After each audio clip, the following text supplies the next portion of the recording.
sekali lagi Ali Macam Syahdi Watak-watak Putar TV. Dan saya tak akan perkenalkan lah, sebab sebelah saya memang patut datang kalau dalam mobil saya mobil pun. Ikram dia Saya belum lagi merasa top 5 lagi. belum merasa, tetapi yang penting lakonannya boleh melekat dalam pikiran semua orang. So Ikram, apakah progres Ikram perkembangan sekarang? Okey, setelah saya buat jadi pengacara di UCM di mana saya dah habis saya dengan orang lain, dan insyaAllah saya akan membawa diri ke Singapura juga untuk berlakon di sana. Untuk semula after 8 bulan, 7 bulan saya sacrificekan untuk dari program. Saya bawa diri pergi ke Singapura untuk membuatkan satu drama series bertajuk berjudul Kes 253. Okey, ala-ala siasat. Kenapa dia kita membawa diri tu merajuk ke dengan industri di Malaysia? Silap tu, silap kataan guna tu. Tak adalah bawa diri, cuma saya rasa macam mungkin dah lama saya nak berlakon dengan Malaysia ni, dan saya rasa benda satu benda yang saya banyak benda pencaraan, dan bila saya nak mulakan baru tu saya berikan satu benda yang fresh, dan bila saya dapat peluang untuk pergi Singapura tu satu benda yang memang doa saya Allah makbulkan.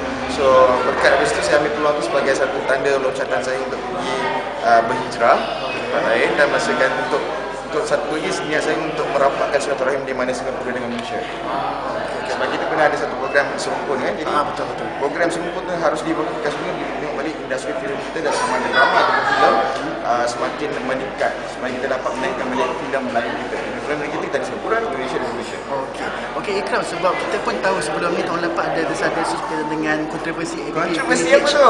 Di mana ada orang masuk ke dalam Malaysia dan dipertikaikan lah kewenangan. Dan bagaimana dengan Ikram pergi ke Singapura, tak ada yang pertikaikan ke? Wallahualam, saya tak tahu pertikaikan tapi apa yang saya dengar kabar bertikai di sana, di mana ada pentas perdana ya. Di mana Fazanawi dikategorikan dicalonkan sebagai kategori pelakon wanita terbaik. Ada juga saya dengar dia punya pertikaian di situ. Cuma saya betulkan balik keadaan. Okay. Saya kata itu kenapa pula kalau korang nak pertikaikan tentang Fazanawi, sedangkan kita di sini kata pun membuka ruang pada orang Singapura. Dan kalau kita fikirkan balik saya positifnya di mana kita dulu kalau ikutkan daripada asalnya perfilman kita daripada studio Jalan Pas, dan kebanyakan artis-artis veteran kita pun daripada artis-artis Singapura. Betul. Cuma sekarang ni mungkin terpisah pada tahun 1958 di mana Singapura dengan Malaysia terpisah sebagai dua negara yang berbeza. Dan saya rasa ini mungkin satu tindakan kita insyaAllah untuk kita merapatkan balik silaturahim, supaya kita, mungkin orang kata ada yang kata kenapa nak bagi peluang dua lain.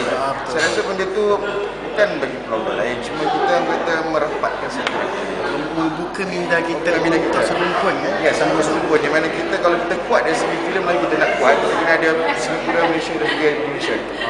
Malaysia, Singapura dan Indonesia. So benda tu akan membangkitkan filem lagi insyaAllah.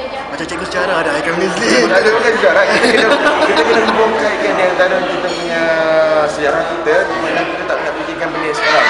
Sekarang apa yang laku sekarang adalah sejarah kita dulu. Jadi apa yang kita boleh bangkitkan dari sejarah kita tu sebagai panduan untuk depan.